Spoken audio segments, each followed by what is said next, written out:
இந்த சத்தத்தை கேட்கிற ஒவ்வொருத்தரையும் பார்த்து ஆண்டவர் வாக்கு கொடுக்கிறார், நான் உனக்கு முன்னே போவேன். கர்த்தர் தாமே உங்களுக்கு முன்னே கடந்து போவார்.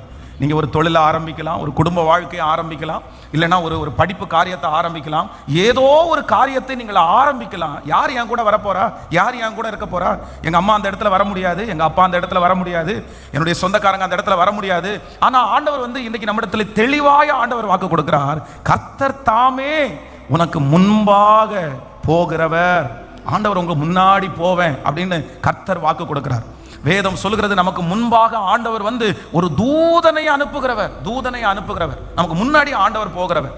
வேதத்தில் தன்னுடைய ஆபிரகாமுடைய மகனாகிய ஈசாக்குக்கு பிள்ளை எதிர்பார்த்துட்டு இருக்கும்போது அந்த மாப்பிள்ளை தன்னுடைய பிள்ளைக்காக பொண்ணு பார்க்கும்போது வேதம் சொல்கிறத ஆண்டவர் அவனுக்கு முன்பாய் கடந்து போனாராம். முன்பாய். அதனால நாம் ஆராதிக்கிற தேவன் நமக்கு முன்பாய் கடந்து போகிறவர். இந்த வசனத்தை நான் பார்க்கும்போது என்னுடைய இருதயத்தில் ஒரு மனுஷனுடைய பிரயாணத்தை குறித்து அப்படின்னா எந்த விடையும் தெரியாத, அடையாளம் தெரியாத ஒரு பிரயாணத்தை ஒரு மனுஷன் ஆரம்பிக்கிறான். அந்த பிரயாணத்தினுடைய முடிவு இவனுக்கு தெரியல. அந்த பிரயாணம் எங்க இருக்குது, எங்க போய் சேரும், இந்த பிரயாணத்தில் வெற்றி அடைவோமா தோல்வி அடைவோமா அப்படின்ற அந்த எதுவுமே அவனுக்கு தெரியாது. நோக்கமே இல்லாத, இல்லை என்றால் அந்த குறிக்கோளே இல்லாத ஒரு மனுஷன் பிரயாணம் பண்ணுகிறான். ஆனா அந்த மனுஷனுடைய பிரயாணத்துல ஆண்டவருடைய திட்டம்னு ஒண்ணு இருக்கிறதுனால அந்த மனுஷனுடைய பிரயாணத்தினுடைய முடிவு ரொம்ப ஆச்சரியமா இருந்ததை இன்னைக்கு நான் தியானித்தேன். நான் விசுவாசிக்கிற ஆண்டவருடைய பிள்ளைகளே, இன்னைக்கு நீங்களும் நானும் ஏதோ ஒரு பிரயாணத்தை நம்ம ஆரம்பிக்கிறதா இருக்கலாம். ஒரு பிரயாணத்தை நம்ம ஆரம்பிச்சிருக்கிறோம். இந்த பிரயாணத்தினுடைய முடிவு நமக்கு தெரியல. இது எங்க கொண்டு போய் விடும், எப்படி இதை முடிக்க போறோம், இது என்ன செய்ய போறோம், என்னுடைய வாழ்க்கையினுடைய முடிவு என்ன, நான் என்னதான் பண்ண போறேன், என்னை குறித்து ஆண்டவர் என்னதான் நோக்கம் வச்சிருக்கிறாரு. ஒருவேளை இந்த பிரயாணத்தை ஆரம்பிச்சு நீங்க ரொம்ப தூரம் நடந்து வந்திருக்கலாம். ஆனா நடந்து இப்ப திரும்பி பார்த்தா எதுவுமே இல்லை, வாழ்க்கையினுடைய நோக்கமே இல்லை. நான் எங்க போறேன், நான் போற வழி சரிதானா, என்னுடைய பாதை சரிதானா, நான் இப்படியே போனா வெற்றி அடைவனா அப்படின்ற ஒரு பெரிய கேள்விக்குறிகள் உங்களுக்கு இருக்கலாம். ஆனா நான் நம்புறேன், அந்த மனுஷனுடைய பிரயாணத்துல நம்பிக்கை இல்லை. அந்த மனுஷனுடைய பிரயாணத்துல அவனுக்கென்று ஒரு குறிக்கோள் அவனுக்கு வைக்க முடியல, எந்த இடத்திற்கு போறோன்னு தெரியல. ஆனா அந்த பிரயாணம் ஆண்டவருடைய கண்ட்ரோல்ல இருந்ததுனால, அந்த பிரயாணத்துல ஆண்டவருடைய தரிசனம் இருந்ததுனால, அந்த பிரயாணத்தினுடைய முடிவில் ஆண்டவர் அவனை வெற்றியாய் கர்த்தர் நடத்துகிறார். ஆமென். வேதத்தில் இந்த சவுல் என்கிற ஒரு மனுஷனை குறித்து இன்னைக்கு நான் ரொம்ப தியானிச்சிட்டே இருந்தேன். ரொம்ப ஆச்சரியமா இருந்துச்சு.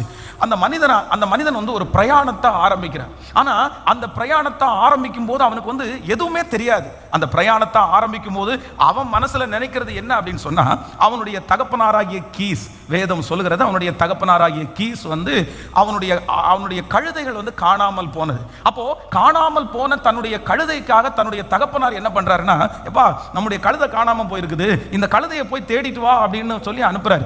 அவனுடைய நோக்கம் காணாமல் போன கழுதையை கண்டுபிடிக்கணும், எப்படியாவது கண்டுபிடிக்கணும். தன்னுடைய தகப்பனார் தன்னுடைய கையில ஒரு வேலையை கொடுத்திருக்கிறார். அவனுக்கு வேற எந்த தரிசனமுமே இல்லை. வேற சாமுவேல் தீர்க்கதரிசியை பார்க்கிறது மாதிரி ஒரு தரிசனமோ இல்ல அப்படின்னா அவர் நமக்கு தீர்க்க தரிசனம் சொல்லுவாரு, அவர் நமக்கு ஆகாரத்தை வச்சிருப்பாரு, நம்ம மேல ஆண்டவர் ஒரு பெரிய திட்டத்தை வச்சிருக்கிறாரு. இது எதுவுமே அவருடைய மனசுல இல்ல. அவனுடைய மனசுல இருக்கிறது ஒண்ணே, எங்க அப்பா அவனுடைய கழுதை காணாம போயிருச்சு, எங்க அப்பா அவனுடைய கழுதை நான் கண்டுபிடிக்கணும். அதுதான் அவனுடைய நோக்கம். வேற எந்த பிளானுமே இல்லை. ஆனா அப்படி இருந்த அந்த மனுஷனுடைய பிரயாணத்துல ஆண்டவர் அந்த பிரயாணத்தோடு கூட இருந்ததுனால வேதம் சொல்லுகிறது, அவன் நினைப்பதற்கும் வேண்டிக் கொள்வதற்கும் அவன் தேடி போனது ஒரு கழுதையை தான் தேடி போனான். ஆனா கர்த்தர் அவனுக்கு பந்தியை கர்த்தர் ஆயத்தப்படுத்தினார். அந்த பந்தியிலே முன்னாடி ஆண்டவர் அவனை கொண்டு போய் உட்கார வச்சார். அது மட்டுமல்லாமல் கர்த்தர் தேடுகிற ஒரு பெரிய ராஜாவாய் கர்த்தர் அவனை கிருபையாய் அபிஷேகம் பண்ணினார். அப்போ நான் விசுவாசிக்கிறேன், நீங்க ஒருவேளை இப்பொழுது இருக்கிற ஊர்ல ஒரு பெரிய பர்பஸுக்காக நீங்க வராம இருக்கலாம். நீங்க உங்களுடைய நோக்கம் ரொம்ப சின்னதா இருக்கலாம். நீங்க ஏதோ ஒரு காரணத்திற்காக, ஏதோ ஒரு காரியத்திற்காக இந்த பிரயாணத்தை நீங்கள் ஆரம்பிச்சிருக்கலாம். ஆனா இந்த பிரயாணத்துல நீங்க நடந்து வர வர வர வர உங்களுக்கு இப்ப நிறைய சந்தேகங்கள் உங்களுக்கு வந்திருக்கலாம், நிறைய பயங்கள் உங்களுக்கு வந்திருக்கலாம். அப்படின்னா இந்த சவுல் இந்த பிரயாணத்தை ஆரம்பிக்கும் போது ஒன்றும் பெருசா அவனுக்கு தெரியல. ஏன் தெரியல அப்படின்னு சொன்னா, கழுதை தானே, என்ன இந்த ஊர்ல இருக்கும், அவ்வளவுதான், அடுத்த ஊர்ல இருக்கும், நம்ம கண்டுபிடிச்சிடலாம். ஆனா இந்த கழுதையை தேடி இவங்க எத்தனை கிலோமீட்டர் போனாங்கன்னா, கிட்டத்தட்ட 4 பட்டணங்களை தாண்டி போயிட்டாங்க கழுதையை தேடி. அது சாதாரணமான வாக்கிங் இல்லை. அவ்வளோ தூரம் வந்து நம்ம தேடி போகும்போது கழுதை வந்து எவ்வளோ தூரம் போயிருக்கும்னு நினைக்கிறீங்க? அந்த கழுதை வந்து காணாமல் போன கழுதை ஒரு 5 கிலோமீட்டர் போயிருக்கலாம், 10 கிலோமீட்டர் போயிருக்கலாம். அதுக்கு மேலே கழுதை எங்கே போயிட போகுது அப்படின்னு தான் நம்ம நினைப்போம். ஆனால் தன்னுடைய மனசில் வந்து இப்போ வந்து ஆரம்பிச்சார் வழி, தன்னுடைய பிரயாணத்தை ஆரம்பிச்சிட்டாரு. ஆனால் இப்போ என்ன பண்ண தெரியலன்னா, வழி தெரியல, எங்கே போகிறதுன்னு தெரியல. கழுதை இல்லாமல் எப்படி திரும்பி வீட்டுக்குள்ளே போகிறது? வீட்டுக்குள்ளே போக முடியாது. வந்த நோக்கம் நிறைவேறாமல் எப்படி நான் திரும்பி போகிறது? திரும்பி போக முடியாது. இன்றைக்கு நிறைய பேர் இன்றைக்கு இந்த சவுலை போல ஒரு பாதையில் நீங்கள் கடந்து போகலாம். பாஸ்டர், நான் தான் அந்த பாதையில் கடந்து போகிறேன். நான் ஆரம்பிக்கும் போது இதோ பக்கம் தான் இருக்குது, இதை முடிச்சுட்டு நான் சீக்கிரமாக வந்துடுவேன், இதை ஈஸியாக நான் பெற்றுக்கொண்டுருவேன், இது சீக்கிரமாக என்னுடைய கையிலே அகப்படும் அப்படின்னு தான் நீங்கள் ஒருவேளை இடம் மாறி வந்திருக்கலாம். அப்படிதான் இந்த பிரயாணத்தை நீங்கள் ஆரம்பிச்சிருக்கலாம். ஆனால் இப்போ பிரயாணம் உங்களுக்கு ரொம்ப தூரமாக இருக்கிறதுனால, நீங்கள் ரொம்ப வருஷம் தாண்டி வந்ததுனால, ரொம்ப காலங்கள் தாண்டி வந்ததுனால இப்பொழுது உங்களுக்குள்ள ரொம்ப பயம் வந்திருக்கலாம். ஐயோ, நான் இனி வெறுமையாகவும் உங்களால் போக முடியாது. அப்படின்னா கழுதை இல்லாமல் நீங்கள் வீட்டுக்கு போக முடியாது, கழுதை எங்கே இருக்குன்னு தெரியாது. ஒரு நடு வழியில தன்னுடைய தரிசனத்தை இழந்து என்ன பண்றதுன்ற ஒரு சூழ்நிலையில இருக்கிறவன் தான் இந்த சவுல். ஆனா ஆண்டவருடைய திட்டம் அந்த பிரயாணத்துல இருந்ததுனால கர்த்தரவனை எப்படி நடத்தினாருன்னா, கர்த்தரவனை நேர்த்தியாய் நடத்தினார்.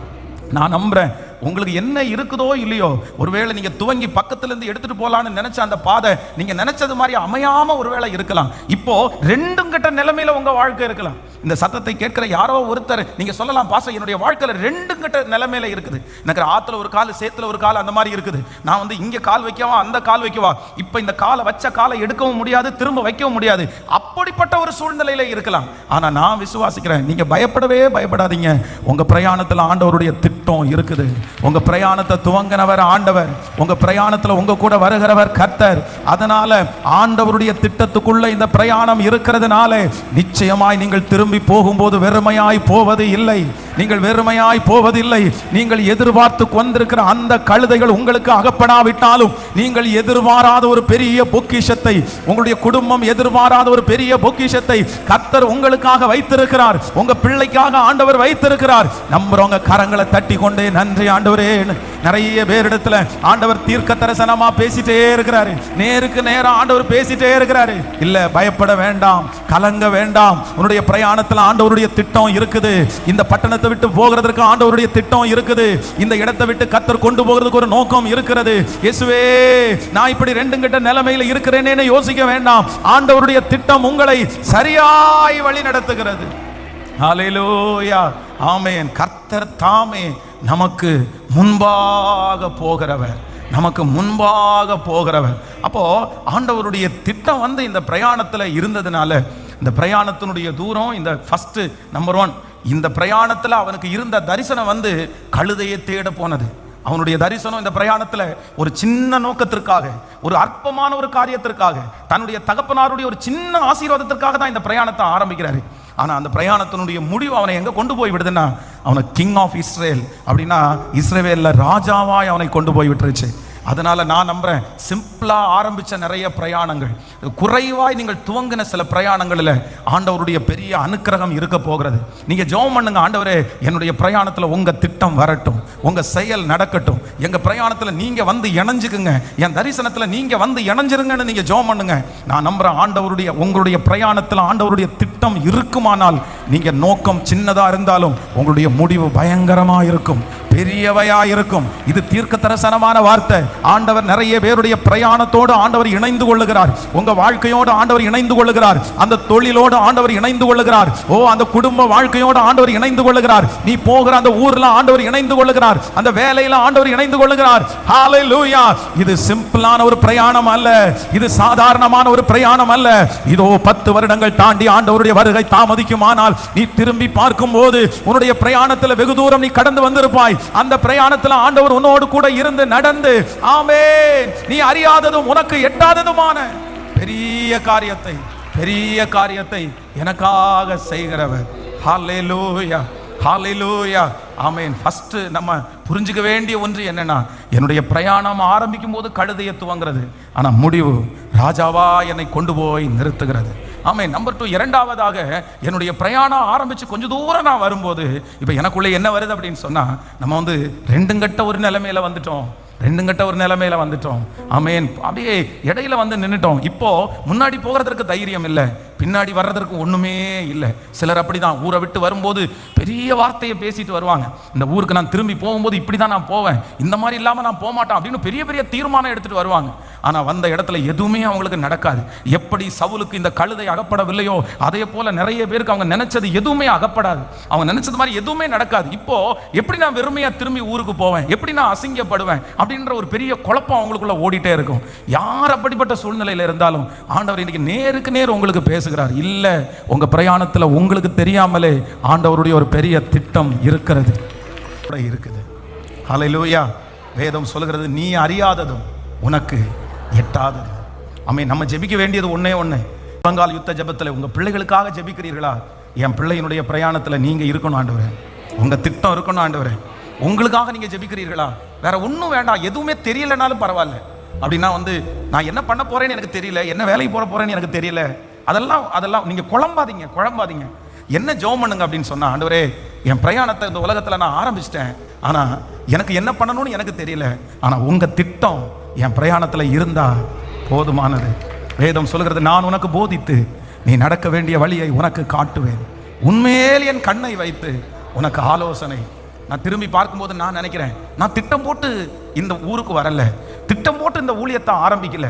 இந்த ஊழியத்தை ஆரம்பிச்ச உடனே சரி 3 பேரை ஆரம்பிச்சிட்டோமா, இதை இப்படி கொண்டு போறோம், இப்படி செய்ய போறோம், இப்படி பண்ண போறோம், இந்த வருஷத்துல இத்தனை அப்படியெல்லாம் எதுவுமே இல்லை.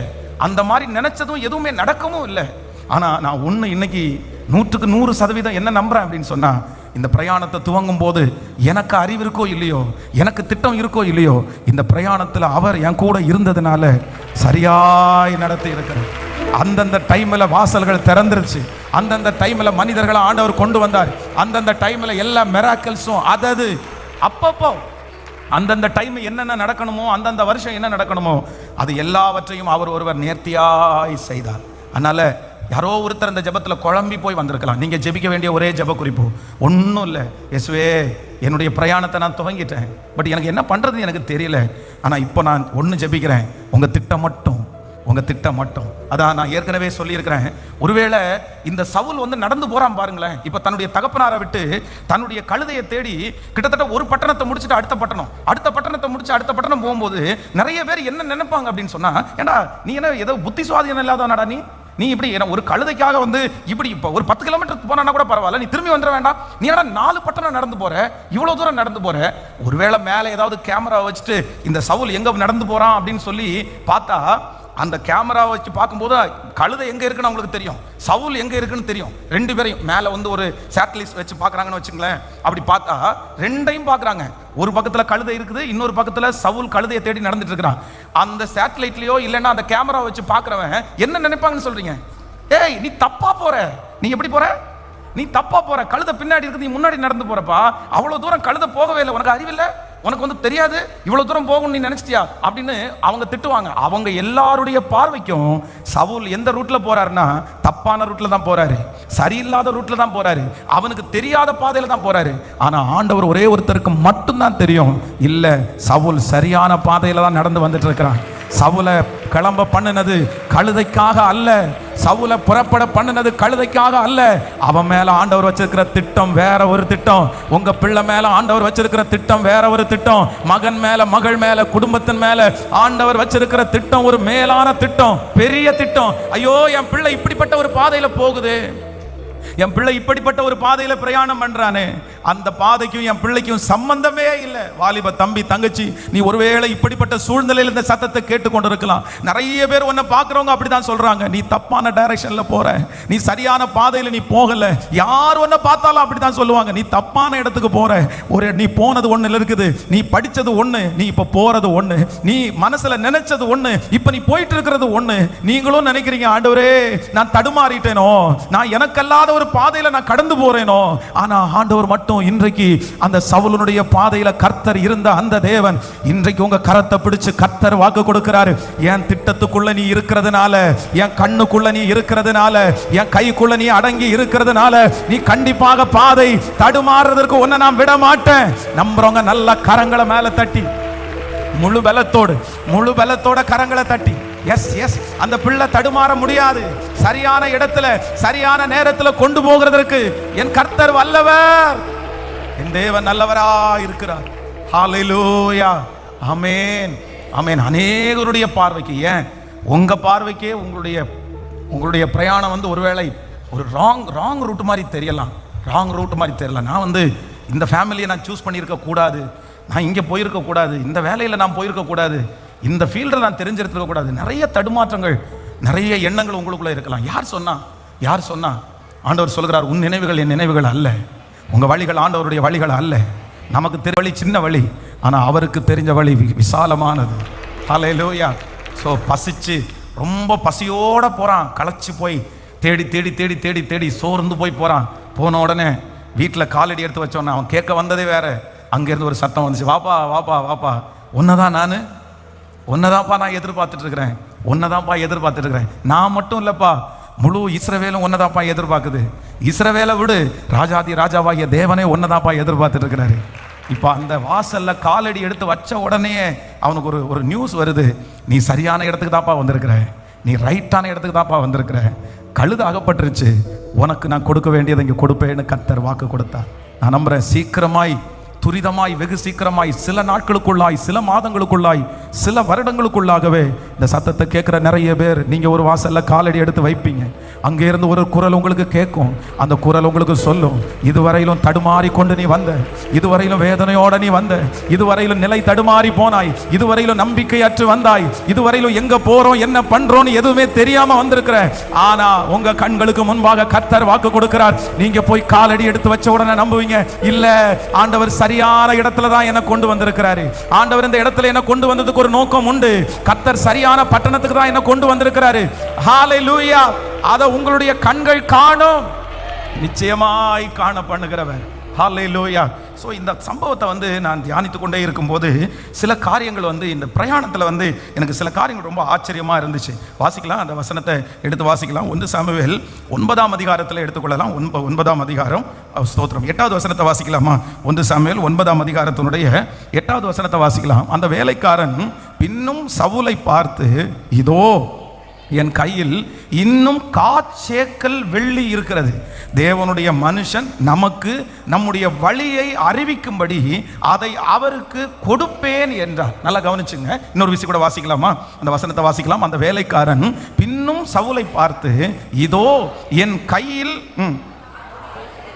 கையில் காச்சேக்கல் வெள்ளி இருக்கிறது, தேவனுடைய மனுஷன் நமக்கு நம்முடைய வழியை அறிவிக்கும்படி அதை அவனுக்கு கொடுப்பேன் என்றார். நல்லா கவனிங்க, இந்த இடத்துல இந்த பிரயாணத்தை ஆரம்பிக்கும் போது என்ன நடக்குது அப்படின்னு சொன்னா, தன்னுடைய தகப்பனாராகிய கீஸ் வந்து தன்னுடைய மகனுடைய கையில வந்து நிறைய வெள்ளி அவர் கையில கொடுக்குறாரு. சரிப்பா, நீ போற, நீ ஒரு வாலிப பையன், நீ போகும்போது ஏதாவது சாப்பிட வேண்டியது இருக்கும், உனக்கு வழி செலவுக்கு ஏதாவது தேவைப்பட வேண்டியது இருக்கும் அப்படின்னு சொல்லிட்டு அவன் கையில வந்து வெள்ளியை அவர் கொடுத்து அனுப்புறாரு, நிறைய காரியத்தை அவர் கொடுத்து அனுப்புறாரு. ஆனா இவங்க வந்து தேடி தேடி தேடி தேடி தேடி இப்ப பல பட்டணங்களை தாண்டி வந்ததுனால இப்ப என்ன நடக்குது அப்படின்னு சொன்னா, தன்னுடைய கையில இருந்தது எல்லாமே செலவழிந்து போயிட்டு, இப்ப மிச்சம் எவ்வளவு இருக்கு அப்படின்னு கேட்டா தன்னுடைய வேலைக்காரனை பார்த்து கேட்கிறாரு, எப்பா நம்ம வந்து இவ்வளவு தூரம் தேடி வந்துட்டோம், நம்முடைய கழுதையை நமக்கு கிடைக்கல, பட் நமக்கு எங்க போறதுன்னே தெரியல, இப்ப வந்து ஒன்னே ஒன்னு ஐடியா தான் இருக்குது. என்ன அப்படின்னு சொன்னா, ஞான திருஷ்டிக்காரன் அப்படின்னா தீர்க்கதரிசி, யாராவது ஆண்டவருடைய வார்த்தையை சொல்ற யாராவது இங்க இருக்கிறாங்களா, அவங்கள நம்ம போய் பார்த்துட்டோம்னு சொன்னா அவங்க வந்து தீர்க்க தரிசனமா கழுதை எங்க இருக்குன்னு நமக்கு சொல்லுவாங்க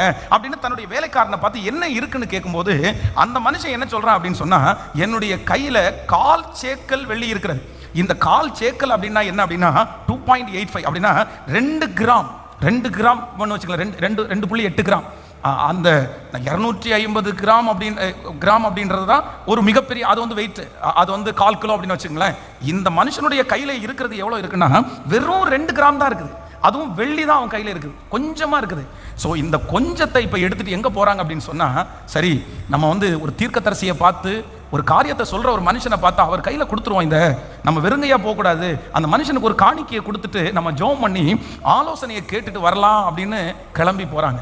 ஆனால் வேதம் நமக்கு ரொம்ப அழகாக சொல்லுது, அவங்க கையில் இருக்கிற அந்த கொஞ்சத்தை கொண்டு ஆண்டவர் இப்போ எவ்வளோ பெரிய காரியத்தை செய்கிறாருன்னா, நாட்டுக்கே நீ ராஜா அப்படின்ற தீர்க்க தரிசனத்தை அந்த ஆசாரியன் மூலமாய், அந்த ஊழியக்காரன் மூலமாய் ஆண்டவர் அந்த மனுஷனுக்கு கட்டளை இடுகிறார். நான் என்ன நம்புறேன் அப்படின்னு சொன்னால், சிலருடைய பிரயாணம் அப்படிதான் இருந்துச்சு. நீங்கள் ஆரம்பிக்கும் போது உங்கள் கையில் நிறைய இருந்துச்சு. நீங்கள் ஆரம்பிக்கும் போது நீங்கள் பொண்ணோடும் பொருளோடும் ஆரம்பிச்சிங்க. அந்த தொழிலை ஆரம்பிக்கும் போது, அந்த வேலையை ஆரம்பிக்கும் போது, அந்த குடும்பத்தை ஆரம்பிக்கும் போது. ஆனால் இப்போ எல்லாம் செலவழிந்து போயிடுச்சு. உங்கள் கையில் எதுவுமே இல்லை. இப்போ இருக்கிறது ரொம்ப கொஞ்சம், இப்போ இருக்கிறது கொஞ்சம் சொற்பம். அது உங்களுக்கு பத்தாது, உங்கள் குடும்பத்தை நடத்துறதுக்கு பத்தாது. இப்போ உங்கள் மனசுக்கு என்ன வருது அப்படின்னு சொன்னால், நான் தேடி போனதும் கிடைக்கல, நான் ஆரம்பித்தது எதுவுமே எனக்கு கிடைக்கல, ஆனால் என் கையில் இருக்கிறதும் செலவழிஞ்சு போயிடுச்சு. நான் இனி என்ன பண்ணுவேன்? நான் இனி என்ன செய்வேன்? எப்படி நான் இதை ஓட்டத்தை முடிப்பேன்? எப்படி என்னுடைய பிரயாணத்தை நான் முடிப்பேன்? ஆனால் நான் விசுவாசிக்கிறேன், உங்களுடைய இருதயம் கலங்கவே வேண்டாம். உங்கள்கிட்ட இருக்கிற கொஞ்சத்தை கொண்டு, கொஞ்சத்தை கொண்டாகிலும் அநேகத்தை கொண்டாகிலும் ரட்சிப்பதற்கு கர்த்தருக்கு தடையே இல்லை. அநேகத்தின் மேல் அதிகாரியாய் மாற்றுகிற, நீ கொஞ்சத்தில் உண்மையாய் இருக்கிறவனை அநேகத்தின் மேல் அதிகாரியாய் மாற்றுகிற கர்த்தர். நான் நம்புறேன், உங்க பிரயாணத்தில் எது செலவழிந்து போனாலும், எவ்வளவு செலவழிந்து போனாலும், மிச்சம் எதுவும் இல்லாத அளவிற்கு செலவழிந்து போனாலும், கர்த்தராகிய ஆண்டவர் வாக்கு கொடுக்கிறார், அந்த கொஞ்சத்தை பெருக பண்ணி உங்களுடைய பிரயாணத்தில் ஒரு பெரிய வெற்றியை கொடுக்கிறதற்கு கர்த்தர் நல்லவர் என்கிறத நம்புறவங்க நல்ல கரங்களை தட்டி ஆமென். இப்போ இந்த முழங்கால் யுத்த ஜெபத்துல ஜெபம் பண்ணி கொண்டிருக்கும் போது கடைசி இருக்கிற அந்த 2 கிராம், கடைசி இருக்கிற அந்த தொகை, கடைசி இருக்கிற அந்த ஆசீர்வாதத்தை கர்த்தர் பெருக பண்ண போகிறார். அது போதும், ராஜாவாய் மாறுவதற்கு அது போதும், தீர்க்கதரிசியினுடைய வீட்டுக்கு போய் சேருவதற்கு அது போதும். கர்த்தர் அதை கொண்டு, இதுவரையிலும் உங்க கைகளிலே இருந்த லட்சங்களை கொண்டு செய்யாததை, ஆமென், கோடிகளை கொண்டு செய்ய முடியாததை, இந்த அற்பமான இந்த காரியத்தை கொண்டு கர்த்தர் ஆச்சரியமாய் செய்து முடிப்பேன் என்று வாக்கு கொடுக்கிறார். இது சிலருக்கு தீர்க்க தரிசனமான வார்த்தை. நல்ல கரங்களை தட்டி ஆமோதித்து ஆமென், ஆமென், ஆமென், ஹalleluya, ஹalleluya, ஆமென். Thank you Jesus. என்னுடைய பிரயாணத்திலே என்னுடைய கொஞ்சத்தை, இன்னும் இந்த இவ்வளவுதான் இருக்கு, கால் சேக்கல் வெள்ளிதாப்பா இருக்குது, இவ்வளவு வச்சு நம்ம என்ன பண்ண போறோம்? ஆனால் ஆண்டவருடைய பாதத்தில், ஆண்டவருடைய சமூகத்தில் கொண்டு போன போது அந்த கால் சேக்கல் ராஜாவினுடைய அபிஷேகத்தை அவனுக்கு தந்திருச்சு. ஆமாம். இன்னொரு வசனத்தை நீங்கள் வாசிக்கும் போது, அந்த 9ஆம் அதிகாரத்தினுடைய 1வது வசனத்தை வாசிக்கலாமா? ஆமென். 1வது வசனம், 9ஆம் அதிகாரத்தினுடைய 1வது வசனத்தை வாசிக்கலாம். பென்யமீன் கோத்திரத்தாரில் கீஸ் என்னும் பேருள்ள மகாபராக்கிரமசாலியான ஒரு மனுஷன் இருந்தான். அவன் பென்யமீன் கோத்திரத்தானாகிய அபியாவின் மகனான பெகோரோத்திற்கு பிறந்த சேரோரின் புத்திரனாகிய அபியேலின் குமாரன். நல்லா கவனிச்சுக்குங்க. இந்த சவுலுடைய அப்பாவை குறித்து வேதம் என்ன சொல்லுது அப்படின்னு சொன்னா, பென்யமீன் கோத்திரத்திலே கீஸ் என்னும் பேருள்ள மகாபராக்கிரமசாலியான ஒரு மனுஷன். யாராமா? இந்த சவுல் இப்போ தன்னுடைய பிரயாணத்தை ஆரம்பிக்கிறார் பாருங்க. அந்த சவுலுடைய தகப்பனார் சாதாரணமான ஆள் கிடையாது. அவங்க தகப்பனார் மிகப்பெரிய ஆள். அப்படின்னா மகாபராக்கிரமசாலியான ஒரு மனுஷன். ஆனா எனக்கு ஒரு பெரிய ஆச்சரியம் என்ன அப்படின்னு சொன்னா, அவங்க அப்பா பெரிய பராக்கிரமசாலி தான், அவங்க அப்பா பெரிய யுத்த வீரர் தான், அவங்க அப்பா பெரிய, எல்லாருக்கும் முன்னாடியும் பெரிய ஜெயஜாண்டிக்கான உருவம் உள்ளவர் தான். ஆனா அவர் என்ன பண்றாரு அப்படின்னு சொன்னா, தன்னுடைய கழுதையை அவரால் என்ன பண்ண முடியலன்னா காப்பாற்ற முடியல. அவருடைய கழுதையை அவரால் பராக்கிரமசாலியா இருந்தும் அவருடைய கழுதையை பாதுகாக்க முடியல. அந்த கழுதை தொலையாம அதை வச்சுக்க முடியல. தொலைஞ்சது சாதாரணமான ஒரு மனுஷனுக்கு தொலைல. தன்னுடைய கழுதை விட்டு போனது பாதுகாப்பே இல்லாத இடத்துல இருந்து இல்ல, மகாபராக்கிரமசாலியான ஒரு மனுஷன் எதை தொலைச்சான் அப்படின்னு சொன்னா, இந்த கழுதையை தொலைச்சிட்டான். அப்படின்னா சில நேரங்களில் ஆண்டவர் உங்களை அந்த குடும்பத்தை விட்டு பிரிக்கிறாரு பாருங்க. சவுலை ரொம்ப தூரம் கொண்டு வராரு. நீ இந்த வீட்டில் இருக்க முடியாதுப்பா, நீ வெளியே வரணும். இப்போ சவுல் அந்த வீட்டை விட்டு வெளியே வரணும் அப்படின்னு சொன்னா சும்மா வர முடியாது. ஏன்னா அவங்க அப்பாவுடைய அண்டர்ல தான் இருக்கிறாரு. அவங்க அப்பா ஒரு பெரிய பராக்கிரமசாலி. அவனுடைய வீட்டில் ஒரு குறையுமே இல்லை, அவனுடைய வீட்டில் ஒரு ஆசீர்வாத குறையும் இல்லை. எல்லாமே அவனுக்கு தன்னுடைய வீட்டில் கிடைக்குது. அன்பு கிடைக்குது, பாசம் கிடைக்குது, பணம் கிடைக்குது. அவனுடைய அப்பா பெரிய ஆளு, எங்க போனாலும் இன்னாருடைய மகனா அப்படின்ற ஒரு பெரிய மதிப்போட தான் சவுல் வாழ்கிறார். இப்போ அந்த பிள்ளைய அந்த வீட்டிலிருந்து புறப்பட பண்ணி ஒரு பிரயாணத்தை ஆரம்பிக்கணும்னா கர்த்தர் என்ன முதல்ல கட்டளையிட்டார்னா, ஒரு கழுதையை தொலைஞ்சு போக பண்றாரு. அவர் பராக்கிரமசாலிக்கு ஒரு கழுதை தொலைந்து போகிறது. சில நேரங்களில் நம்முடைய வாழ்க்கையில் வந்து அவ்வளவு பலசாலியா இருந்து அவ்வளவு நல்லா இருந்து காரணமே இல்லாம ஒன்று நடக்கும், காரணமே இல்லாம ஒரு இழப்பு நடக்கும், காரணமே இல்லாம ஒரு அவமானம் வரும், காரணமே இல்லாம நம்முடைய வீட்டில் ஒரு பிரிவினை வரும். நம்ம நினைப்போம், எதுக்கு இது இப்படி நடக்குது, எதுக்கு இப்படி நடக்குது, நம்ம இவ்வளவு இருந்தும் இப்படி பண்ண முடியலையே, நம்ம கையில இருந்து எப்படி இது தவறி போகலாம், என் கையில இருந்து அது தவறி போகிறதுக்கு வாய்ப்பே இல்லை, என்னுடைய கண்ட்ரோலுக்கு மிஞ்சி எப்படி போட்டுச்சு. நீங்க நிறைய பேர் அந்த மாதிரி அப்படியே ஆச்சரியப்படலாம், இல்லைன்னா உங்களை பார்த்து நீங்க நிறைய பேர் வருத்தப்படலாம். ஆனா நான் விசுவாசிக்கிறேன், உங்களுடைய வாழ்க்கையில் ஒரு உடைவு வருமானால், ஒரு பிரிவு வருமானால், ஒரு இடத்திலிருந்து ஆண்டவர் உங்களை புறப்பட பண்ணுவாரானால், சம்பந்தமே இல்லாமல் ஒரு கழுதை காணாமல் போகுமானால், இவ்வளவு பாதுகாப்பு கொடுத்தும் ஒரு நஷ்டம் வருமானால், அது ஆண்டவருடைய திட்டமே அல்லாமல் வேறு ஒன்றும் இல்லை, ஆண்டவருடைய நோக்கம் இல்லாமல் வேறு ஒன்றும் இல்லை. புறப்பட்டு போன பிள்ளையை குறித்து கவலைப்பட வேண்டாம். ஓ ஹல்லேலூயா. கர்த்தராகிய ஆண்டவர் வாக்கு கொடுக்கிறார், நினைத்தது நடக்காத அந்த காரியத்தை குறித்து பயம் வேண்டாம். அவ்வளவு நாட்கள் பிரிப்பரேஷன் பண்ணியும் பாதுகாத்தும் இழந்து போன அந்த காரியத்தை குறித்து பயப்பட வேண்டாம். ஏன் என்னுடைய வாழ்க்கையில் இப்படி நடந்தது, இந்த இழப்பிற்கு யார் காரணம், இந்த இழப்பிற்கு என்ன காரணம், நான் தடுத்து நிறுத்தி இருக்கலாமே, நான் பாதுகாத்து இருக்கலாமே, இவ்வளவு பலனா இருந்தும் என்னால இது பண்ண முடியலையே. ஆனா ஆண்டவர் வாக்கு கொடுக்கிறார், அஞ்சியும் தீர்மானத்தின்படி அழைக்கப்பட்டவர்களாகி தேவனிடத்தில் அன்பு கூறுகிறவர்களுக்கு சகலமும் நன்மைக்கு ஏதுவாய் நடக்கிறது. அந்த பிள்ளைக்கு அது நன்மைக்கு ஏதுவாய் நடக்கிறது, உங்களுக்கு அது நன்மைக்கு ஏதுவாய் நடக்கிறது. நம்புறவங்க நல்ல கரங்களை தட்டி எஸ் எஸ் எஸ் எஸ் ஆமென். ஆண்டவருடைய பிள்ளையே, அந்த பிரிவினை வராவிட்டால் நீ பிரயாணத்தை ஆரம்பிக்க மாட்டாய், அந்த பிரச்சனை வராவிட்டால் உன்னுடைய பிரயாணத்தில் நீ காலடி எடுத்து வைத்திருக்க முடியாது.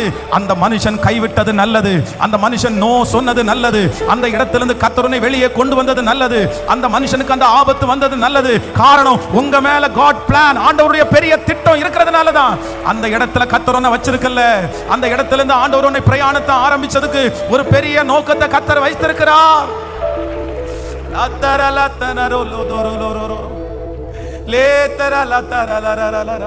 நன்றி ஆண்டவரே, என் ஓட்டத்தில் நான் தனிமை இல்லை, நேசித்தவர் என்னை வெறுக்கவில்லை, தகப்பன் வீட்டில் கொண்டு சேர்த்திடுவா,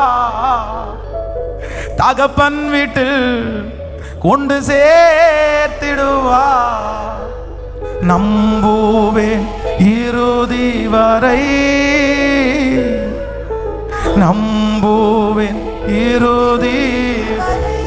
கைகளை உயர்த்தி எல்லாரும் நம்புவேன், நம்புவேன் இறுதி வரை,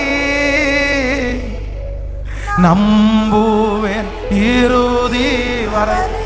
திரும்ப திரும்ப சொல்லுவோம், நம்புவேன், நம்புவேன் இறுதி வரை, நம்புவேன் இறுதி. ஹல்லேலூயா, ஆமென். நீங்க ஆண்டவருடைய திட்டத்துக்குள்ள நீங்க வந்துட்டீங்க அப்படின்னு சொன்னா, மனுஷனுடைய பலன் வந்து உங்களுக்கு உதவி செய்யவே முடியாது. உங்க பிள்ளை கர்த்தருடைய திட்டத்துக்குள்ள இருக்காங்க, உங்க பிள்ளை கர்த்தருடைய திட்டத்துக்குள்ள பிரயாணம் பண்ண போறாங்க அப்படின்னு சொன்னா, நீங்க என்ன தடுத்து நிறுத்தினாலும் முடியாது, முடியாது. ஹீஸ் பெரிய பராக்கிரமசாலி. தன்னுடைய பிள்ளைய வந்து இந்த மாதிரி வெளியே அனுப்பவே மாட்டாரு. தன்னுடைய பிள்ளை தான் இவ்வளவு பெரிய பராக்கிரமசாலியா இருந்துட்டு எப்படி தன்னுடைய பிள்ளையை அனுப்புவாரு? ஆனா இப்ப இந்த சிச்சுவேஷன் வரல அப்படின்னு சொன்னா, தன்னுடைய பிரயாணத்தை ஒரு நாள் என்ன பண்ணிருக்க முடியாதுன்னா ஆரம்பிச்சிருக்கவே முடியாது. உங்க அப்பாவுக்கு அந்த மாதிரி சிச்சுவேஷன் வந்துச்சா, அது சாதாரணமா வரல. உங்க மேல இருக்கிற திட்டத்தை நிறைவேற்றுறதுக்கு தான் உங்க அப்பாவுக்கு அப்படிப்பட்ட ஒரு சூழ்நிலை. உங்க குடும்பத்துல ஒரு சூழ்நிலை அப்படி நடந்துச்சு இல்ல, அந்த சூழ்நிலை எதுக்கு நடந்துச்சு அப்படின்னு சொன்னா வேற ஒன்றும் இல்லை. இந்த குழப்பம் வந்தது உங்க மேல ஆண்டவர் வச்சிருக்கிற திட்டத்தினால, உங்க மேல ஆண்டவர் வச்சிருக்கிற திட்டத்தினால. திடீர்னு ஏன் இது நடந்துச்சு, திடீர்னு எதுக்கு இந்த மாதிரி ஒன்று நடக்கணும் அப்படின்னு நீங்க நீங்க நீங்க வந்து சோர்ந்து போற சில நேரத்தில் சம்பந்தம் இல்லாதது நமக்கு நடக்கும். இங்க அப்படிதான் நடக்குது அப்படின்னு சொன்னா, அந்த மனுஷனுடைய பலன் வந்து தன்னுடைய தகப்பனாருடைய பலன் வந்து தடுத்து நிறுத்தவே முடியல. சில நேரத்தில் சில பிள்ளைகளுக்காக அவங்க அம்மா அப்பா வந்து என்னென்ன பலனை செலவழிப்பாங்க தெரியுமா, ஆனால் அவங்க பலனால ஒன்றுமே பண்ண முடியாது. கடைசியில் என்ன சொல்லுவாங்க, நான் மகளே உனக்கு என்ன, என்னால் ஒன்றுமே பண்ண முடியலப்பா, மகனே எனக்கு ஒன்றுமே பண்ண முடியலப்பா, நான் உங்கள் அப்பா தான், உனக்கு என்னென்னமோ பண்ணணும்னு நினச்சேன், ஆனால் என்னமோ எத்தனையோ பேருக்கு பண்ணுற நடக்குது, ஆனால் உனக்கு பண்ணால் மட்டும் நடக்க மாட்டேங்குது, உனக்கு மட்டும் இப்படி நடக்குது. இப்படி நமக்கு ரொம்ப நம்பிக்கைக்குரிய சில பேக்ரவுண்ட் வந்து சில நேரத்தில் வந்து இந்த மாதிரி ஒரு சூழ்நிலையில் வரும். யாருமே நமக்கு உதவி செய்ய முடியாத ஒரு சூழ்நிலை வரும். நம்ம பிரிஞ்சு தான் ஆகணுன்ற ஒரு சூழ்நிலை வரும். நம்ம அந்த இடத்தை விட்டு புறப்பட்டு தான் ஆகணுன்ற ஒரு சூழ்நிலை வரும். அது நம்மளை சுற்றி இருக்கு, நமக்கு நடக்குதோ இல்லையோ, நம்மளை சுற்றி இருக்கிறவங்க நம்மளை துரத்துறது மாதிரி ஒன்று நடக்கும். ஆனால் அதை பார்த்து எப்பவுமே நீ சோர்ந்து போகாதீங்க, எப்பவுமே நீங்க வருத்தப்படாதீங்க. அப்படி ஒண்ணு நடந்துச்சு அப்படின்னு சொன்னா உங்க மேல கர்த்தர் வச்சிருக்கிற திட்டம் ஆரம்பிச்சிருச்சு, உங்க பிரயாணம் ஆரம்பிச்சிருச்சு, உங்களை கர்த்தர் வச்சிருக்கிற நோக்கம் ஆரம்பிச்சிருச்சு. அந்த திட்டத்துக்காக தான் ஆண்டவர் பிரிக்கிறாரு, அந்த நோக்கத்திற்காக தான் அந்த இடத்துல இருந்து புறப்பட பண்றாரு, அந்த நோக்கத்திற்காக தான் ஆண்டவர் நம்மளை விட்டு அவரை பிரிச்சாரு. அந்த திட்டத்திற்காக தான் எல்லாமே நடந்திருக்குது. கர்த்தருடைய திட்டம், அந்த திட்டத்துக்குள்ள நான் வந்துருவேன், அந்த திட்டத்துக்குள்ள கர்த்தர் என்ன கொண்டு வந்துருவாரு, உங்க பிள்ளைய ஆண்டவர் கொண்டு வந்துருவாரு. இது எதேர்ச்சியாய் நடக்கவில்லை, இந்த காரியம் எதேர்ச்சியா உண்டானது அல்ல, இது யாருடைய தப்பும் இல்ல, இது யாருடைய மிஸ்டேக்கும் இல்ல, இது அப்பாவுடைய ஒரு பெரிய பிளான், இது ஆண்டவருடைய ஒரு பெரிய திட்டம். இதனுடைய முடிவில் தான் நீங்க அதை பார்ப்பீங்க. ஆரம்பத்தில் அது தப்பு மாதிரி தெரியும், ஆனா முடியும் போது அது ரொம்ப வெற்றியாய் முடியும். ஹல்லேலூயா, ஹல்லேலூயா, ஆமென். Thank you Jesus. என்னுடைய தகப்பனார் பெரிய பராக்கிரமசாலி, ஆனா அவரால் கூட கழுதையை பாதுகாக்க முடியவே இல்லை. ஸோ அடுத்து நீங்க இந்த சவுலை குறித்து வேதத்தில் வாசி பார்த்தீங்க அப்படின்னு சொன்னா, வேதம் சொல்லுகிறது 9ஆம் அதிகாரம் 2வது வசனத்தில், அவனுக்கு சவுல் என்னும் பேருள்ள சௌந்தரியமான வாலிபனாகிய ஒரு குமாரன் இருந்தான். இஸ்ரவேல் புத்திரரில் அவனை பார்க்கிலும் சௌந்தரியவான் இல்லை. எல்லா ஜனங்களும் அவன் தோள்களுக்கு கீழ் இருக்கத்தக்கதாக உயரமுள்ளவனாயிருந்தான். நல்லா கவனிச்சுங்க, நல்லா கவனிச்சு. இது இந்த சாப்டர் வந்து இதை நான் வாசிக்க எனக்கு ரொம்ப ஆச்சரியமா இருந்துச்சு. அப்படின்னா ஒரு மனுஷனுடைய பிரயாணம் எங்க இருந்து ஆரம்பிக்குது பாருங்க. எங்க இருந்து ஆரம்பிச்சு ஹோப் இல்லாத ஒரு இடத்துல இருந்து ஆரம்பிச்சு, தரிசனம் இல்லாத ஒரு இடத்துல இருந்து ஆரம்பிச்சிருச்சு, எங்க போறோம்னு தெரியாத ஒரு இடத்துல ஆரம்பிச்சிருச்சு, நம்ம தேட போறது எங்க இருக்குன்னு தெரியாத இடத்துல இருந்து ஆரம்பிச்சிருச்சு. போய் போய் போய் போய் பல பல மைல் தூரம் போய் வழிமாறி தடுமாறி கொண்டு வந்ததெல்லாம் செலவழிஞ்சு போய் இனி திரும்பி போகவும் முடியாது, அந்த பக்கம் போக முடியாது அப்படின்ற ஒரு சூழ்நிலைக்கு வந்த ஒரு மனுஷனுடைய பிரயாணத்தினுடைய முடிவு, அவன் முன்னந்தோட அவனுக்கு முன்னாடி வச்சு ராஜாவா அவனை அபிஷேகம் பண்றோன்ற அளவுக்கு அவன் அந்த பிரயாணம் கொண்டு போய் விட்டுருச்சு. அதனால நம்முடைய பிரயாணத்தினுடைய துவக்கத்தை பார்த்து நம்ம கலங்கவே வேண்டாம். நான் ஆண்டவருடைய வார்த்தையை உங்களுக்கு சொல்றேன், இந்த துவக்கத்தை பார்த்து நீங்க கலங்காதீங்க, இந்த இடையில நிற்கிற பாதாளத்தை பார்த்து பயப்படாதீங்க. அவர் நடத்துவார், ஆனால் அவருடைய திட்டம் இருக்குமானால், அவர் உங்க கூட பிரயாணம் பண்ணுவார், ஆனால் நிச்சயமா இந்த பிரயாணத்துல தோற்று போவது இல்லை. ஆமென். சோ இந்த இடத்துல வந்து அவனுக்கு சவுல் என்னும் பேருள்ள சௌந்தரியமான வாலிபனாகிய ஒரு குமாரன் இருந்தான். சவுல் என்னமா ரொம்ப அழகானவன், அப்படி சௌந்தரியமானவன், எவ்வளவு அழகா இருக்கு பாருங்க. சௌந்தரியமான வாலிபனாகிய ஒரு குமாரன் இருந்தான். இஸ்ரவேல் புத்திரரில் அவனை பார்க்கலும் சௌந்தரியவான். ஸோ என்ன அழகு, என்ன அழகு, அவ்வளோ பர்சனாலிட்டி. அந்த மிஸ்டர் அப்படின்றது மாதிரி வச்சுங்களேன், அவ்வளோ பர்சனாலிட்டி. இன்னும் அதை விட ஒன்று சொல்லுது பாருங்க, கழுதையை தேட போன ஆள் யாருன்னா சாதாரணமான ஆள் இல்லை. எல்லா ஜனங்களும் அவன் தோளுக்கு கீழ் இருக்கத்தக்கதாக உயரமுள்ளவன். எவ்வளவு பர்சனாலிட்டி, அழகு மட்டும் கிடையாது. இவர் யாராமா? சமஸ்த இஸ்ரவேல் ஜனங்கள். பொதுவாகவே ஜூடிஸ் வந்து ரொம்ப ஹைட்டா தான் இருப்பாங்க. இஸ்ரவேல் ஜனங்கள் வந்து எப்பவுமே உயரமா தான் இருப்பாங்க, நம்மளை விட உயரமா இருப்பாங்க. நம்ம எல்லாம் இந்தியன்ஸ் எல்லாம் வந்து பாத்தீங்க அப்படின்னு சொன்னா கொஞ்சம் அவங்களெல்லாம் ஒப்பிட்டு பார்க்கும்போது, யூரோப்பியன்ஸ் எல்லாம் ஒப்பிட்டு பார்க்கும்போது நம்ம அவங்களோட ஹைட் கம்மி தான். நம்மள யாரோ கொஞ்சம் பேர் வந்து ரொம்ப ஹைட்டா இருப்பாங்க, ஆனா மற்றவங்க எல்லாம் மீடியமா தான் இருப்பாங்க. ஆனா அவங்க எல்லாமே நெட்டையா இருப்பாங்க, உயரமா இருப்பாங்க. அவங்க யூஸ் பண்ற கார் கூட நெட்டையா இருக்கும்னு வச்சுங்களேன். அந்த மாதிரி இந்த மனுஷனுக்கு வந்து கார் வாங்கணும்னா தனியா செய்யணும். அந்த மாதிரி சகல ஜனங்களும் அவனுக்கு தோளுக்கு கீழ் இருந்தாங்களாமா. அப்போ அவனுடைய தகப்பனார் வந்து கழுதையை தேடுவதற்கு அனுப்புன பிள்ளை என்ன பிள்ளை அப்படின்னா சின்ன பிள்ளை எல்லாம் கிடையாது, சும்மா ஏதோ வத்தலும் தொத்தலும் கிடையாது, அவ்வளவு பர்சனாலிட்டியும் அவ்வளவு உயரவுமான.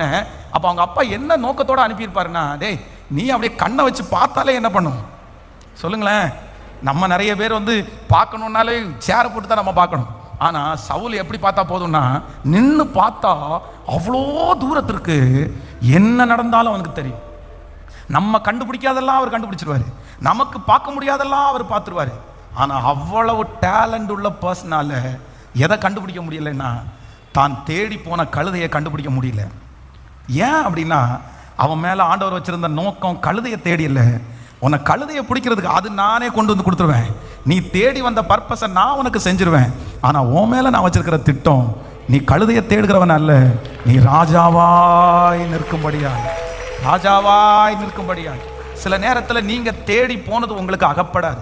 நீங்க நினைக்கலாம், இவ்வளவு டேலண்ட் இருந்து எனக்கு நடக்கலையே, இவ்வளவு திறமை இருந்தும் எனக்கு கிடைக்கலையே, இத்தனை இத்தனை இருக்குது, எல்லாரை விட நான் இருக்கிறேன், நான் பார்த்தாலே கண்டுபிடிச்சிடலாம். எனக்கு ஏன் வாய்க்க மாட்டேங்குது? யாராருக்கோ வாய்க்குது, அவனுக்கு வாய்க்குது, இவனுக்கு வாய்க்குது, இவனுக்கு வாய்ச்சிருச்சு, எனக்கு மட்டும் வாய்க்கலையே, எனக்கு மட்டும் வாய்க்கலையே. நீங்க ரொம்ப சோர்ந்து போயிருக்கலாம் நிறைய பேர். ஒருவேளை இதுக்கு முன்னாடி அவங்க அப்பா வந்து அவனை தேட போகிறதுக்கு காரணம் இருந்திருக்கலாம். ஏன் அப்படின்னு சொன்னா, இதுக்கு முன்னாடி வீட்டில் என்ன காணாம போனாலும் யாரை தான் கூட்டிருப்பாங்க. ஒருவேளை தண்ணி அந்த அந்த அந்த அந்த பக்கத்தில் தண்ணி இருக்கான்னு பாடுறா அப்படின்னு கேட்டா, டே பென்ஸை கூப்பிடாதரா, அவனுக்கு கேட்ட அவன் ஹைட்டு கம்மி, அவன் பார்த்தா ஒன்றும் தெரியாது, சவுல கூப்பிடுறா, அவன் பார்த்தா சொல்றேன். ஒருவேளை அப்படி ஒரு பையன் இருந்திருந்தா அப்படிதான் சொல்லியிருப்பாரு, அவனை கூப்பிடுறா, அவன் இங்க இருந்து பார்த்தாலே கண்டுபிடிச்சிருவான், அவன் இங்க இருந்து காட்டுத்தாலே கண்டுபிடிச்சிருவான். எல்லாத்துக்கும் யாரை தான் கூப்பிட்டுருப்பாங்க. அவன் சவுல் வீட்டில் ஒரு பொடி பையன் இருந்திருந்தான்னு பாருங்களேன், கிரிக்கெட் விளையாடும் போது எவனாவது ஒருத்தன் வந்து சண்டைக்கு வந்துட்டானா, இது இப்ப பாரு என் அண்ணனை கூட்டு வரேன் அப்படின்னு சொல்லி அவனை ஒருவேளை கூட்டு வந்து நிறுத்திருந்தான்னா, இவங்க அத்தனை பேரும் பஞ்சு மாதிரி பறந்து போயிருப்பாங்க. அப்போ எங்க போனாலும் யாருக்கு ஃபேமஸ் அப்படின்னு சொன்னா, சவுல் எந்த இடத்திலும் ரிஜெக்ட் பண்ணப்படாதவன், எந்த இடத்துலையும் எல்லா இடத்துலையும் அவனுக்கு வந்து ஒரு மதிப்பு. இத்தனைக்கும் வேதம் சொல்லுகிறது, வேதமே அழகுன்னு சொல்லுதுன்னா, சௌந்தரியம் உள்ளவன் அவனை போல சௌந்தரியம் உள்ளவன் அல்ல. எல்லாருக்குமே ஹீரோ அவன், எல்லாருக்குமே பெரிய ஆளு, எல்லாருமே அவனை பார்த்து ஆச்சரியப்படுவாங்க. அவன் கூட படிச்சவங்க எல்லாம் இல்லைன்னா அவன் கூட இருக்கிறவங்க எல்லாம் நினைச்சா எப்படி நினைப்பாங்க அப்படின்னு சொன்னா, இவனை மாதிரி இருக்கணும்டா கலரா, இவனை மாதிரி இருக்கணும்டா உயரமா, இவனை மாதிரி இருக்கணும்டா முடி. அப்ப நிறைய பேருக்கு முன்னாடி அவன் எப்படி இருந்தான் அப்படின்னு சொன்னா, சிம்ம சொப்பனமா இருந்தான். அவ்வளவு அவ்வளவு அவ்வளவு நீ லக்கிப்பா, நீ எல்லாம் பெரிய லக்கியான ஆளுப்பா. ஆனா இப்போ ஆண்டவருடைய திட்டத்துக்குள்ள வந்ததுக்கு அப்புறம் அவன் என்னவா மாறான் அப்படின்னு சொன்னா, ஏன்னா உன்னால ஒரு கழுதையை கூட கண்டுபிடிக்க முடியல, ஒரு கழுதையை கூட கண்டுபிடிக்க முடியல. நல்லா நினைச்சுக்கங்க, நீங்க ஆண்டவருடைய திட்டத்துக்குள்ள வர்றதுக்கு முன்னாடி நீங்க ஹீரோ. ஆனா ஆண்டவருடைய திட்டத்துக்குள்ள நீங்க வந்ததுக்கு அப்புறம் முதல்ல ஆண்டவர் உங்களை என்ன பண்ணுவாரு? சத்தமா சொல்லுங்க, சத்தமா சொல்லுங்க, எல்லாருமே சொல்லுங்க தைரியமா. நீங்க என்ன ஆயிருவீங்க அடுத்து? இந்த ஜீரோன்றது அதுக்கு ஒரு காரணம் இருக்குது. இந்த ஜீரோ ஆகலைன்னா தலக்கணத்திலே இருப்போம், பெருமையிலேயே இருப்போம், நான் தான் பண்ணதுன்னு சொல்லுவோம். நம்ம நிறைய பேர்ல நம்ம தான் பெருமை அடிப்போம். ஆனா ஆண்டவர் வந்து இந்த மனசுக்குள்ள இவ்வளவு உயரமா இருந்து இவ்வளவு சௌந்தரியமா இருந்து எங்க அப்பாவுடைய ஒரு கழுதையை கூட கண்டுபிடிக்க முடியலையே. இவன் வந்து 4 பட்டணத்தை தாண்டறதுக்கு காரணம் என்னன்னா, ஒன்னே ஒண்ணுதான், கழுதை இல்லாம நான் திரும்பி போக அது அவனுக்கு தடுக்குது. அப்படின்னா அந்த பெருமை தடுக்குது. நான் இப்படி இருந்து பண்ணாம இருந்தா எப்படி, நான் இப்படி இருந்து பண்ணாம இருந்தா எப்படி? இந்த மாதிரி யாராவது ஒருத்தர் பிடிச்சிட்டு இருக்கீங்களா? நீங்க இதுக்கு முன்னாடி ஹீரோவா இருக்கலாம், ஆனா ஒண்ணு நினைச்சுக்குங்க, உங்களால அந்த கழுதையை தேடி கண்டுபிடிக்க கேட்கல. சத்தமா சொல்லுங்க. நீங்க வந்து பெரிய திறமசாலி மாதிரி எல்லாம் ஓடாதீங்க, நீங்க பெரிய இது பண்ண மாதிரி எல்லாம் ஓடாதீங்க. ஆண்டவர் என்ன பண்றாரு அப்படின்னா, அதை நான் உனக்கு செய்வேன், அது கர்த்தர் உங்களுக்கு செய்வார், ஆண்டவருடைய கரம் உங்களுக்கு செய்யும். அது எப்படி இருக்கும்னா, அது கழுதை அல்ல, ராஜாவாக ஜனங்களை, கழுதையை மேய்ப்பதற்காக அல்ல, ஜனங்களை மேய்க்கிற அளவிற்கு ராஜ சமூகத்தை கொடுக்கிறதற்கு கர்த்தர் வல்லவரா இருக்கிறார். ஹல்லேலூயா. இந்த சத்தத்தை கேட்கிற யாரோ ஒருத்தர் இருக்கலாம், பாஸ்டர் நான் தான் அப்படி இருக்கிறேன், நான் தான், என் பிள்ளை தான் அப்படி இருக்கிறாங்க பாஸ்டர். என்ன என்ன என்ன டேலண்ட், எவ்வளவு தாளந்து, அரண்டுவாங்க பாஸ்டர். அவ்வளோ அவ்வளோ அவ்வளோ போற பக்கமெல்லாம் மரியாதை, போற பக்கமெல்லாம் கனம். ஆனா இப்போ அட் பிரசன்ட் இந்த பிரயாணத்தை ஆரம்பிச்சதுக்கு பிற்பாடு, இந்த ஓட்டத்தை ஆரம்பிச்சதுக்கு பிற்பாடு எதையுமே என்னால கண்டுபிடிக்க முடியல. என் கழுதை என்னால கண்டுபிடிக்க முடியல. நான் இவ்வளவு உயரமா இருந்து என்ன பிரயோஜனம், நான் இவ்வளவு படிச்சு என்ன பிரயோஜனம், நான் இவ்வளவு அழகா இருந்து என்ன பிரயோஜனம் அப்படின்னு உங்க மனசாட்சியை உங்களை ஒருவேளை வாதிக்கும்னா, கர்த்தர் வாக்கு கொடுக்கிறாரு, நீ கழுதையை கண்டுபிடிக்காம இருப்பது கழுதையை உனக்கு தர வேண்டாம் என்பதற்காக அல்ல, கழுதையை விட ஒரு பெரிய மேலான திட்டத்தை, நீ நினைக்கிறதை விட பெரிய மேலான திட்டத்தை, உங்க தரிசனத்தில் இருக்கிறதை விட ஒரு மேலான திட்டத்தை கர்த்தர் வைத்திருக்கிறதுனாலதான் இந்த அனுபவத்துக்குள்ள ஆண்டவர் உங்களை நடத்துறாரு. இந்த அனுபவம் தீமைக்கு அல்ல, இந்த அனுபவம் நன்மைக்கு தான். உங்களை தாழ்த்த தாழ்த்த தாழ்த்த ஆண்டவர் உங்களை உயர்த்திட்டே இருப்பாரு. நம்புறவங்க நல்ல கரங்களை தட்டி முழு பலத்தோட நன்றி ஆண்டவரே, நன்றி நன்றி நன்றி ஆண்டவரே, நன்றி. கைகளை உயர்த்தி எல்லாரும் சொல்லுவோம், நன்றி நன்றி நன்றி நன்றி நன்றி ஆண்டவரே, நன்றி நன்றி நன்றி ஆண்டவரே, நன்றி. எனக்கு குறித்ததை நிறைவேற்றி முடிப்பவர் நீரே ஐயா, நீரே எனக்காக யாவையும் செய்து முடிப்பவர் நீரே ஐயா, நீரே அப்பா உமக்கு ஸ்தோத்திரம், அன்பே உமக்கு ஸ்தோத்திரம், அப்பா உமக்கு ஸ்தோத்திரம், அன்பே உமக்கு ஸ்தோத்திரம். உம்மாலாகாத காரியம் ஒன்றும் இல்லை, உம்மாலாகாத காரியம் ஒன்றும் இல்லை, உம்மாலாகாத காரியம் ஒன்றும் இல்லை. எல்லாமே உம்மாலாகும். அல்லேலூயா. எல்லாமே உம்மாலா. சொல்லுவோமாகும். ஆகும். எல்லாமாகும். உம்மாலேதான் எல்லாமாகும். சொல்லிக்கொண்டே ஆகும். உம்மாலேதான் எல்லாமா. உம்மாலாகாத காரியம் ஒன்றும் இல்லை. உம்மாலாகாத காரியம் ஒன்றும். உம்மாலாகாத காரியம் ஒன்றும் இல்லை. எல்லாமே உம்மாலாகும். அல்லேலூயா. எல்லாமே உம்மா. கைகளை மேல தட்டி ஆகும். உம்மாலேதான். ஓ ஆகும். எல்லாமாகும். உம்மாலேதான் எல்லாமாகும். ஆமென். ஹல்லேலூயா. என்னுடைய பிரயாணத்தில், உங்க ஒவ்வொருத்தருடைய பிரயாணத்திலையும் கர்த்தர் வாக்கு கொடுக்கிறார். நான் உனக்கு முன்னே கடந்து போய், உன்னோடு கூட நான் கடந்து போய் உனக்கு ஒரு பெரிய ஆசீர்வாதத்தை. அந்த வசனத்தை வாசிச்சு முடிக்கலாம். 9ஆம் அதிகாரம் 22, 23 வாசிக்கலாமா? 22, 23 வாசிக்கலாம்.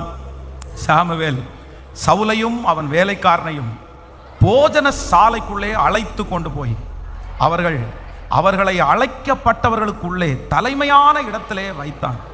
அழைக்கப்பட்டவர்கள் ஏறக்குறைய 30 பேராய் இருந்தார்கள். பின்பு சாமுவேல் சமையல்காரனை பார்த்து, நான் உன் கையிலே ஒரு பங்கை கொடுத்து வைத்தேனே, அதை கொண்டு வந்து வை என்றான். அப்பொழுது சமையல்காரர் ஒரு முன்னந்தொடையையும் அதனோடு இருந்ததையும் எடுத்துக்கொண்டு வந்து அதை சவுலுக்கு முன்பாக வைத்தான். அப்பொழுது சாமுவேல், இதோ இது உனக்கென்று வைக்கப்பட்டிருக்கிறது, இதை உனக்கு முன்பாக வைத்து சாப்பிடு. நான் ஜனங்களை விருந்துக்கு அழைத்தது முதல் இதுவரைக்கும் இது உனக்காக வைக்கப்பட்டிருக்கிறது என்றான். அப்படியே சவுல் அன்றைய தினம் சாமுவேலோடே சாப்பிட்டான். ஹல்லேலூயா. ஆமென். கழுதையை தேடி போய் இடம் மாறி போய் நோக்கத்தை தவறவிட்டு பாதி வழியிலே வந்த அவனுக்கு இப்போ எத்தனை பேர் வெயிட் பண்ணுறாங்கன்னா 30 பேர். 30 பேர் வெயிட் பண்ணுறாங்க. யாருக்காக சொல்லுங்க? ஆனால் இவன் என்ன நினச்சி போகிறான்? எனக்கு வழி தெரியல, கழுதையை கண்டுபிடிக்கல, இங்கே யாராவது ஒருத்தர் ஞான திருஷ்டிக்காரர் இருக்கிறாரா? அவர் இருந்தாருன்னா எங்கள் கழுதை எங்கே இருக்குன்னு சொல்லுவார். நான் கழுதையை கண்டுபிடிச்சிட்டு நான் போயிடுவேன். என் கையில் இருந்தது எல்லாமே செலவழிஞ்சிருச்சு. இப்போ 2 சேக்கல் மட்டும்தான் என் கையில் இருக்குது. அப்படி போன ஒருத்தனுக்கு இல்லைப்பா நாங்கள் 30 பேர் வெயிட் பண்ணுறோம். அந்த சமையல்காரனை பார்த்து சாமுவேல் சொல்கிறாரு, எப்பா நான் உன் கையில் கொடுத்து தனியாக வச்சுருந்தேனே. உடனே அவன் என்ன கூட்டு வரான் அப்படின்னா, நீங்கள் வந்து யூரோப் கண்ட்ரிஸ் எல்லாம் பார்த்தீங்க அப்படின்னு சொன்னால் அவங்க இந்த சாப்பாடை சாப்பிடும்போது ஒரு ஆடையை அடித்து முன்னாடி வச்சுருப்பாங்க. ஒரு ஆடு, ஃபுல் ஆடு இருக்கும்.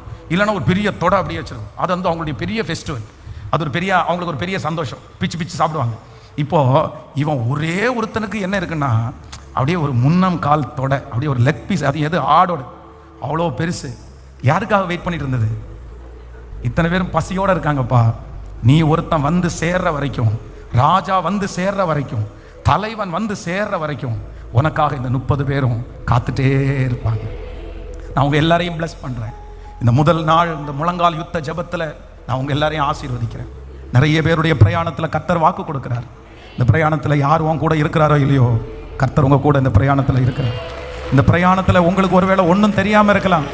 இந்த பிரயாணம் எங்கே போகுதுன்னு உங்களுக்கு தெரியாமல் இருக்கலாம். இந்த பிரயாணத்தினுடைய முடிவு உங்களுக்கு தெரியாமல் இருக்கலாம். இந்த பிரயாணத்தில் நான் தேடி போனது கிடைக்குமா கிடைக்காதா என்கிற ஒரு பெரிய சந்தேகம் உங்களுக்குள்ள இருக்கலாம்.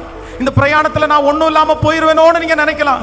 இந்த பிரயாணத்தில் நான் கடைசி வரைக்கும் போய் சேர்ந்துக்கிட மாட்டேன்னு உங்கள் இருதயம் ஒருவேளை பயப்படலாம். ஆனால் கர்த்தராகிய ஆண்டவர் வாக்கு கொடுக்கிறார், இந்த பிரயாணம் ஆரம்பித்தது முதற்கொண்டு, உங்கள் அப்பா வீட்டிலிருந்து நீ கிளம்பினது முதற்கொண்டு சவுலை நடத்தினது போல கர்த்தர் உங்களோடு கூட கடந்து வர்றதுனால இந்த பிரயாணத்தை பாதி வழியில் நீங்கள் முடிக்க போறது இல்லை. இந்த பிரயாணத்தில் நீங்கள் வெறுமையாய் திரும்பி வருவது இல்லை. உங்களுக்காக ஆயத்தமாக்கப்பட்டிருந்த, நீங்கள் புறப்படும் போதே உங்களுக்கு ஆயத்தம் பண்ணப்பட்டிருந்த அந்த முன்னம் கால் தொடை, ஆமென், அந்த ராஜா அங்கீகாரத்தை கர்த்தர் வைத்திருக்கிறார். உனக்காக ஒரு கூட்டம் காத்திருப்பார்கள். அன்றைக்கு சவுலுக்காக காத்திருந்தது போல இந்த அழைப்புக்குள்ளே இருக்கிற உங்களுக்காக ஒரு கூட்டம் பேரை கர்த்தர் காத்திருக்க பண்ணுகிறார். ஹல்லேலூயா. ஆண்டவர் காத்திருக்க பண்ணுகிறார். ஆமென். இந்த பிரயாணத்தில் கர்த்தர் சொல்லுகிறார், கர்த்தர் தாமே உனக்கு முன்பாய் போகிறவர். கர்த்தர் தாமே உனக்கு முன்பாய் போகிறவர். கைகளை உயர்த்தி சொல்லுங்க.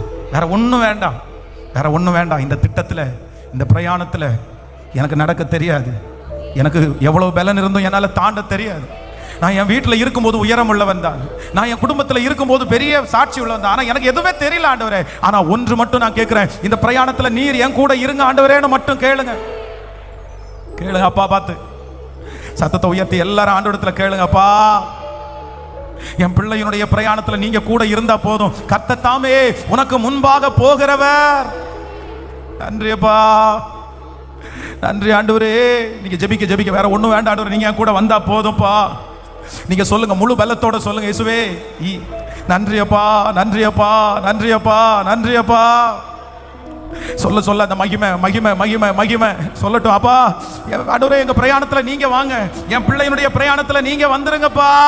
உன்னை விட்டு விலகுவதும் இல்லை, உன்னை கைவிடுவதும் இல்லை. நீ பயப்படவும் கலங்கவும் வேண்டாம்.